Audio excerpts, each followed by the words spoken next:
Hello, this is D and I'm back with another video, and today we're going to talk about so much of what's going on in the gaming world in the last 24 hours. Now, of course, you guys know that yesterday the Game Awards was on, and some of the awards that went out have caused some division in the gaming community. So we're going to take a look at the event yesterday. We're going to take a look at the fallout. We're also going to take a look at the PlayStation 5 Pro. The PlayStation 5 Pro has received some new games that have been enhanced for that console. So we're going to take a look at that. And I'm going to give you a little bit of a spoiler.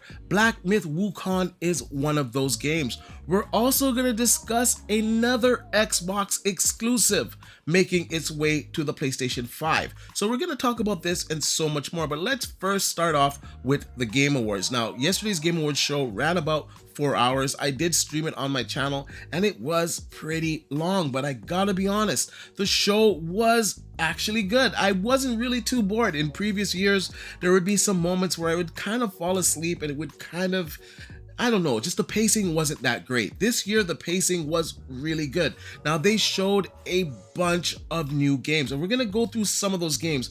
I can't go through every single game, but of course, I'll leave a link in the description down below so you guys can watch the award show for yourself. Now, they did show The Last of Us Part 2 Remastered, that it is finally coming to PC. And I gotta be honest with you guys, it looks absolutely stunning. Now, I will say this, I bought my PlayStation 5 Pro because I really didn't want to have to wait anymore to play these games on PC. Now, although what I'm seeing on the screen right now looks fantastic, it is crisp looking, I can't say it's worlds above what I'm playing right now on my PlayStation 5 Pro. So right there for me, I think I'm going to be able to save some money and not double dip and get this when it comes to PC. Now, as it comes closer, because it's coming out in April, we'll see what happens. I might get some FOMO, so let's not say never. But honestly, I'm not having FOMO at the moment because I'm enjoying this game on my PlayStation 5 Pro with visual fidelity that is over the regular PlayStation version. Now, they also announced that Final Fantasy VII Rebirth is finally coming to PC. I'm also playing this game right now, so this is hilarious. And as you guys all know, the PlayStation 5 Pro version is much improved over the base version. It doesn't have that haze, it doesn't have that blurriness to it. It's very crisp and clean, and it looks like a native 4K image on the PlayStation 5 Pro. Now, I'm looking once again at the version on PC. It looks fantastic, but the PlayStation 5 Pro, it's not giving me FOMO for this version. Now, of course, PC gamers and console gamers, I've always said it, they're two separate gamers. There's not much overlap. So this is awesome news for PC gamers that they're finally be able to play Final Fantasy VII Rebirth. Now, they also showed us Mafia Old Country. Now, when I was watching this in real time, I was just ecstatic. Now, the Mafia games, if you don't know, they're fantastic games. If you haven't already, play those games. In fact, they're on sale right now for 75% off. Now, Mafia Old Country, as you guys can see on the screen right now, the visual fidelity looks excellent in it, and it's a Mafia game. Now, I believe this is running on Unreal Engine 5, so hopefully it'll run good on the consoles. They showed a new Virtual Fighter. Now, that one shocked me. Now, Virtual Fighter, I haven't played that game since back in the Dreamcast days, so that's a pretty big deal. Now, some of you guys might not know what Virtual Fighter is, but that is one of the first fighters, especially when we made the change over into 3D graphics for consoles. So it was pretty much the first 3D fighter that I can remember. I know it was Virtual Fighter and Tekken. They were around the same time. They were doing the same type of thing. Nonetheless, this is a classic and I'm excited to see it back, and good to see that Sega once again is bringing out some old classic games. Now, The Outer Worlds 2. Now, this is crazy. Now, 3 years ago, when this game was announced, it was announced as an Xbox console exclusive. It was going to be on the Series console. It was going to be on PC. Now, they announced it at yesterday's show, and when I was watching it, I didn't initially see the PlayStation 5 logo come up.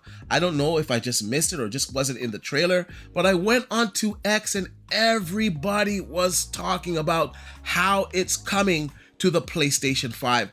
And I gotta say, that is pretty crazy. Now, some people were trying to use some type of cope, saying that the original game was on the PlayStation 5, so of course this one was gonna be on it too. But like I just said, Microsoft announced this game 3 years ago, being exclusive to the Xbox Series console. And as you guys can see, that is no longer the case. Now, I don't want to go too hard on this because I've been talking about this ad nauseum.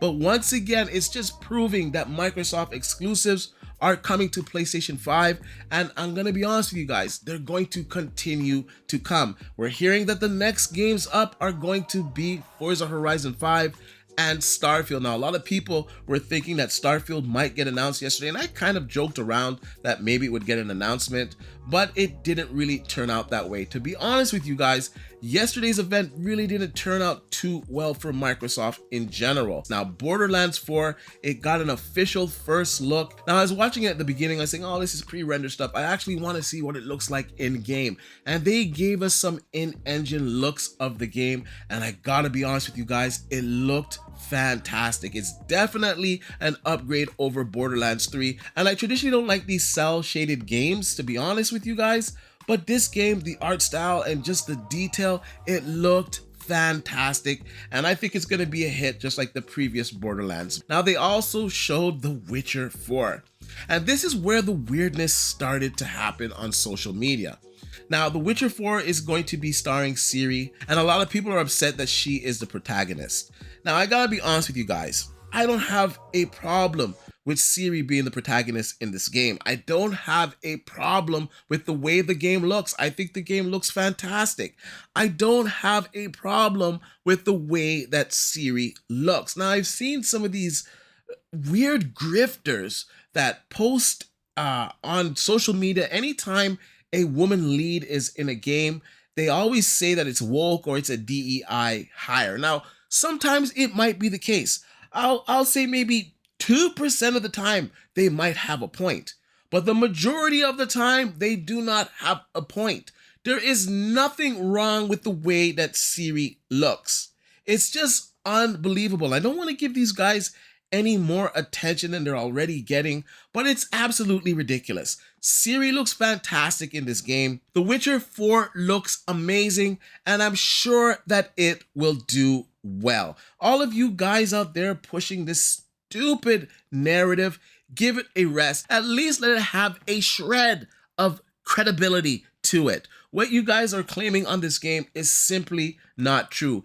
Now, I'm just adding this part in here because I found it as I was editing my video, but confirmation from Dog Cockle returning to The Witcher 4 comes from CD Projekt Red itself, which told IGN Geralt will be in the game, but we don't want to spoil his role precisely. So for all you guys getting upset that Ciri is the protagonist in the game, don't worry, Geralt is in the game as well. They don't want to spoil it. He's probably not going to be the main person, obviously, because Ciri's going to be, but I'm sure you're going to have access to be able to play him in the game. And to be honest with you, I don't think it matters. Not every single game is woke because it has a female protagonist. That's just unbelievable. She is a big part of the world. She's a big part of all of the Witcher games. She's a big part of the books.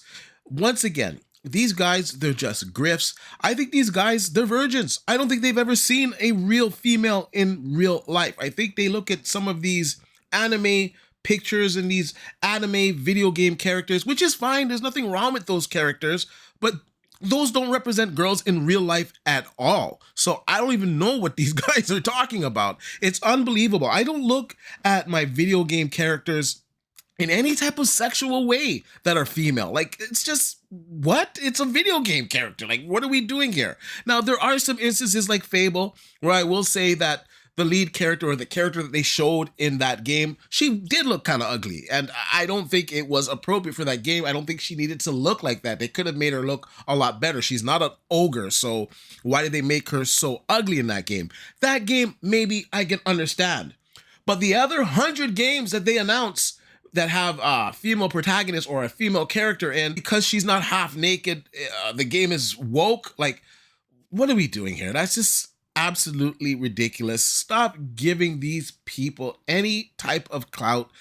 Just ignore them. And they do it a little bit later on with another game. Now, I'm going to kind of glance over this, and I probably shouldn't, but I'm just not a big fan of this game. But Elden Ring Night Reign was announced. It's a new co-op multiplayer spin-off for Elden Ring. Now, Elden Ring last night, it did not, thankfully, win Game of the Year. I was not rooting for it to win, to be honest with you guys. I'm not saying that it's not a good game, but it is DLC. It should be in its own category, and rightfully so. Maybe it should have won in that category, but it should not have been put in with Game of the Year, and thankfully it did not win. Now, the game that I really want to talk about, and that a lot of people are talking about, is Naughty Dog's Intergalactic trailer. Now, this game, it looked pretty good.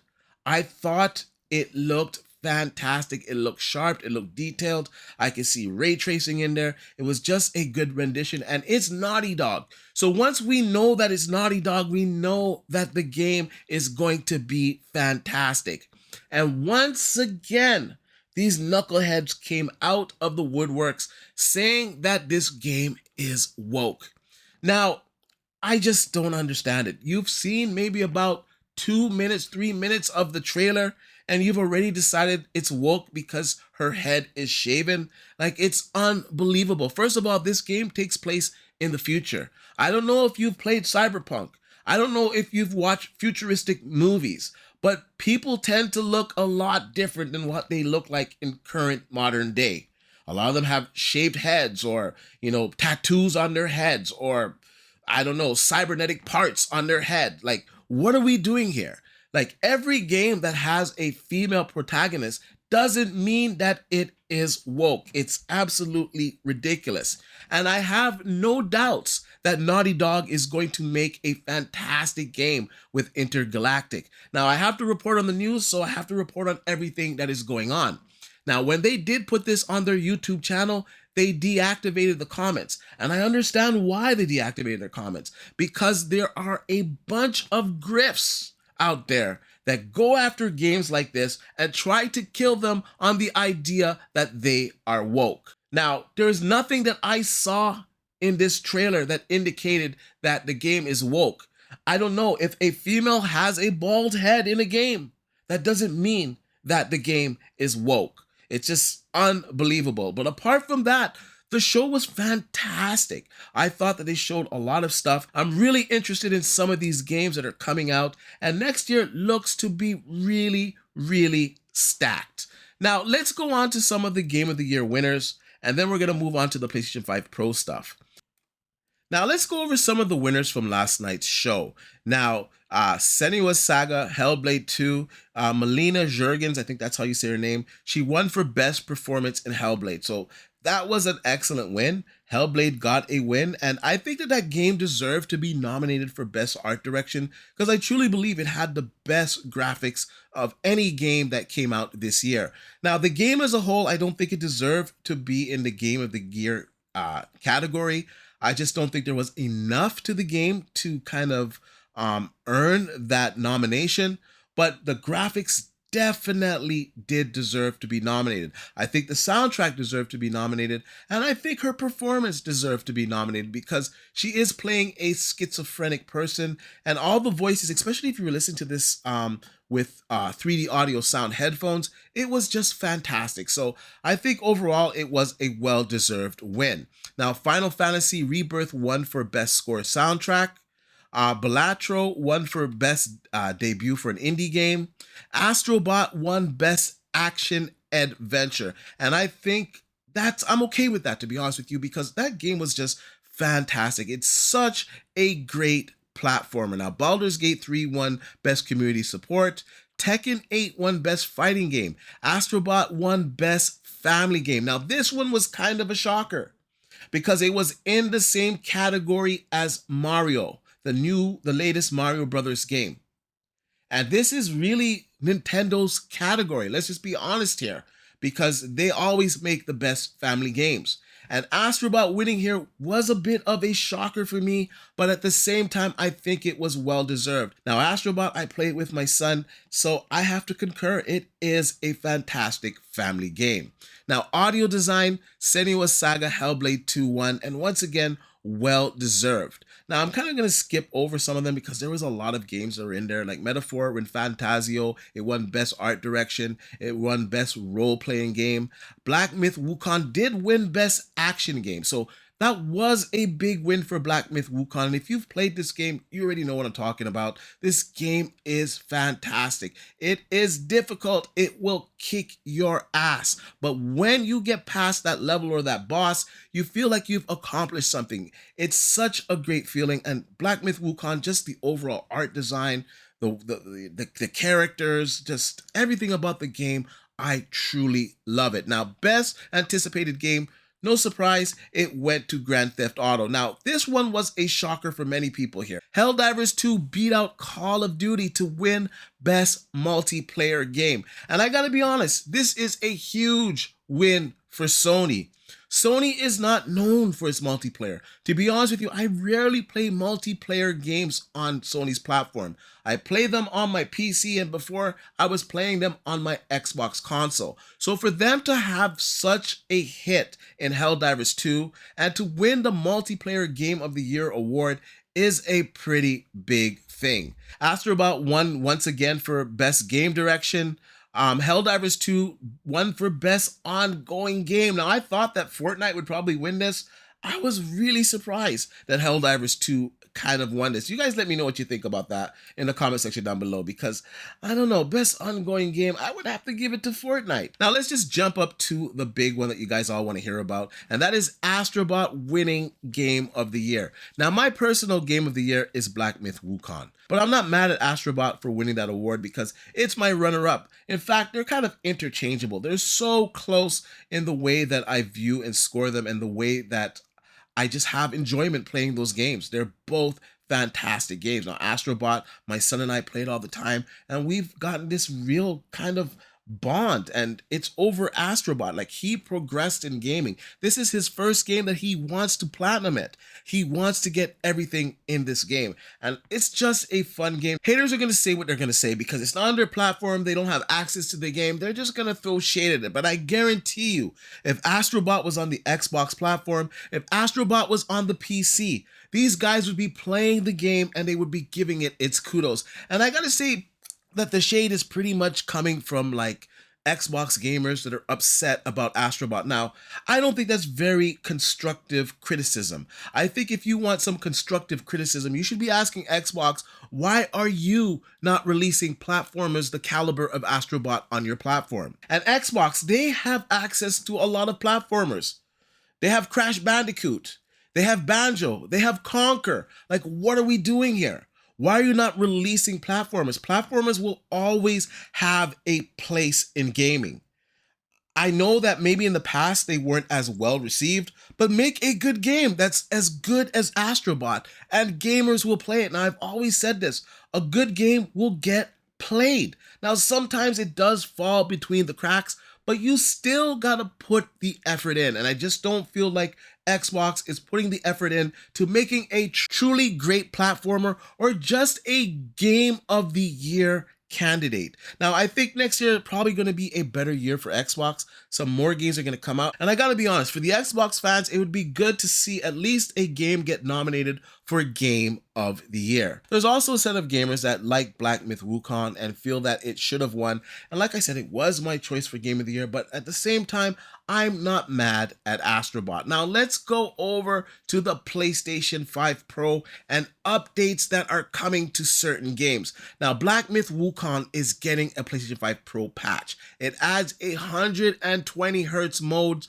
so you're gonna get better FPS, you're gonna get higher res. Now, coming straight from the developers, they say the PlayStation 5 Pro now supports PlayStation Spectral Super Resolution. By enabling it, you can achieve a high-definition visual experience by selecting either quality mode or balance mode in the settings. The system supports 120 Hz output. When enabled in balance mode, it maintains a stable 40 FPS. If you encounter any visual anomalies, please turn it off in the PlayStation 5 settings.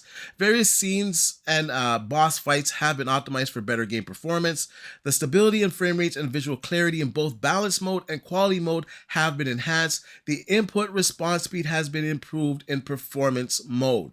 So what this tells me about the input response speed in performance mode is that they're probably not going to be using frame gen. They're probably just going to let it run uncapped on the PlayStation 5 Pro. And I think uncapped, it can reach 60 FPS. Now the balance and quality mode, they have enhanced it. So I'm going to assume that it's running at a higher resolution with higher settings. Now they said they've done some optimization. So some of these optimizations are going to roll over to the PlayStation 5. So that's really good news for PlayStation 5 owners, as well as PC. PC is going to get some optimizations as well. Now I see a lot of people talking about this 40 FPS output and laughing, saying, oh, it's not doing 60 FPS, it's doing 40 FPS. Now the 120 Hz mode is probably going to be using a much higher resolution.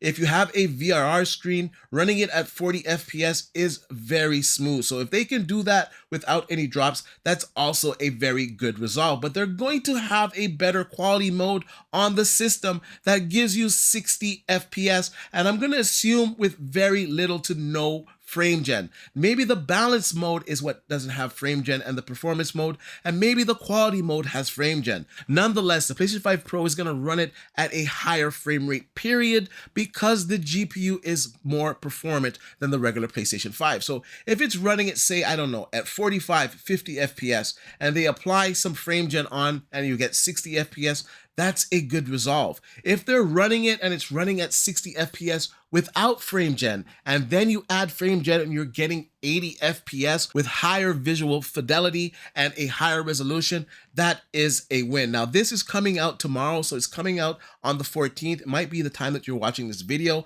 I'm gonna see if I can get some type of trial for the game on PSN so I can test it out. If not, I'm sure that many outlets, especially Digital Foundry, is going to go hard on it.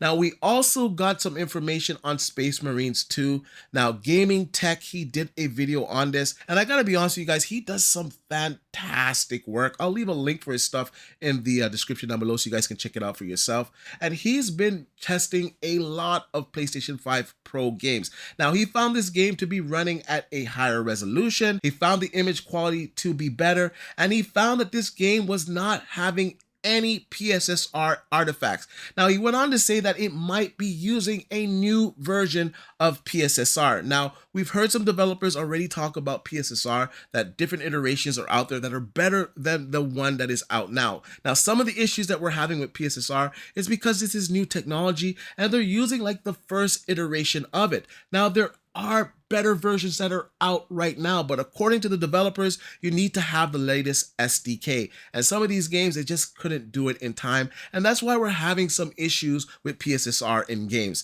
Nonetheless, Space Marines 2, you are not getting any of these artifacts that we have seen in some of the worst examples of PSSR. So I'm just gonna play a little clip of what he said in his video. I'll come back and wrap it up. To the developer, we have now an internal one, increasement of the internal resolution. So instead of rendering the game between 720 up to 1080p on the base PlayStation 5, we have now a resolution between 1080p and 1440p on the PlayStation 5 Pro. And the best news is that instead of FSR, we are now using on the PlayStation 5 Pro PSSR to upscale the picture. And I know what you're going to say, oh my god, why they're using PSSR? We have now a worse version than before. And no, you're absolutely not correct, because they actually did a very good job, and I'm not sure if we are already talking about a newer version of PSSR, or maybe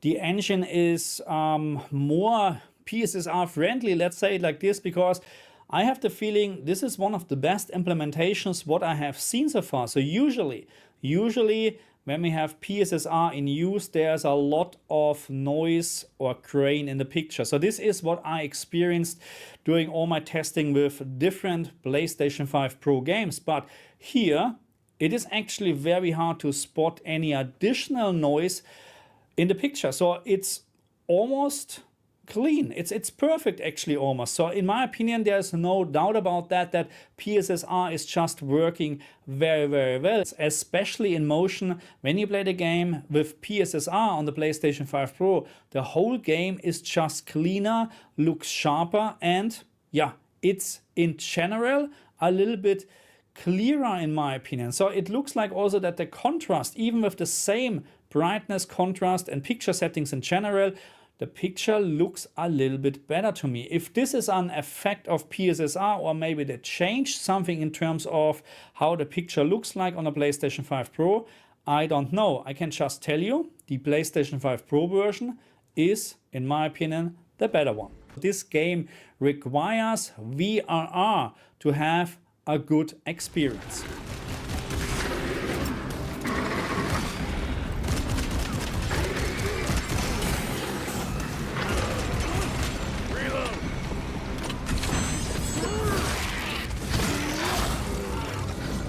My lord, intelligence reports multiple swarms closing in. Direct us to them. So as you guys can see, it's a much better resolve on the PlayStation 5 Pro. It is holding 60 better. Yes, it does have some drops, but it is holding 60 much better than the base PlayStation 5. You are getting a much better looking game. It looks much better in motion. It looks sharper. Now, we're looking at this on YouTube. In real time, it looks far better. So this is a game where you're actually seeing the difference of PSSR. You're not seeing any type of artifacts. So all those people out there that think that PSSR would never get better, you know, I don't know what to say to you guys. This console's been out like 5 weeks and we're already starting to see PSSR get better, and we're already seeing games implement the PlayStation 5 Pro using its GPU in some cases and not even PSSR, and we're getting fantastic results. The videos that I showed today prove this, and once again, this console has been out for like 5-6 weeks. So can you imagine the performance that we're going to get 2-3 months down the line? Can you imagine the performance we're going to get with Indiana Jones running on the PlayStation 5 Pro, with The Outer Worlds 2? Anyways, I wonder what you guys think about today's story. Let me know what you guys think about the Game Awards. What do you think about all of these people going after these games that have female protagonists? Do you think it's woke, or do you think these guys are just grifters? I want to know what you think about Xbox once again bringing another game to the PlayStation 5, and I'm talking of course about The Outer Worlds 2. What are your thoughts on the PlayStation 5 Pro? These updated games seem to give a lot of performance over the base consoles. Are you now convinced that the PlayStation 5 Pro is a good update? Let me know your thoughts on all of this in the comment section down below. And like I usually say, please like, share, subscribe to the channel, and I'll see you guys on the next one.